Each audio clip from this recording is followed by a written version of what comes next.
Hai guys, kembali di channel saya Imran Volcano. Sekarang baru pukul 8 pagi guys. Dah berapa hari lagi nak raya lah. Saya tak selamat raya, selamat hari raya Aidilfitri ya. Dah lama saya tak buat video. Dah sebulan lepas saya buat video. Okey, hari ni saya tunjuk haiwan peliharaan baru. Haiwan peliharaan Abang Kat. Ni dah Wengo. Salam perkenal Wengo. Dia burung tukukur. Tukukur. Nampak. Dia tengok muka dia sendiri.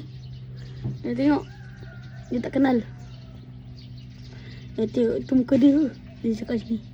Itu muka aku. Kenapa muka aku situ? Tak handsome. Nampak. Nampak dia tengok. Dia tengok. Muka aku. Tak handsome. Muka aku ni. Macam itulah. Dia ni Wengo. Kami ambil dia waktu kecil. Dia memang jenis jinak. Dia dah jinak guys. Dia dah jinak. Nampaknya kita bersama dengan kucing kita ni. Ni saya suka bagi dia.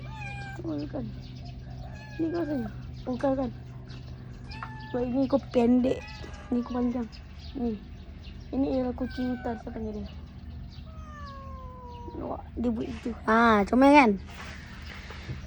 Wengo. Saya kami nak gantung dia balik dekat atas tu. Kat atas sana tu. Nampak tak?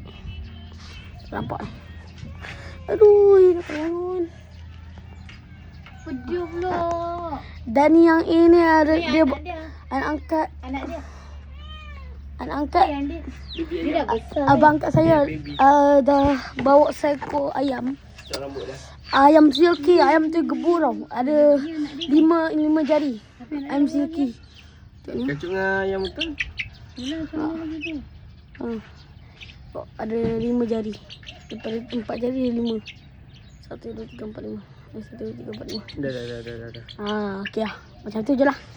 Bye. Assalamualaikum. Dengan Wingo. Jangan lupa like, subscribe dan share kepada kalian. Bye-bye.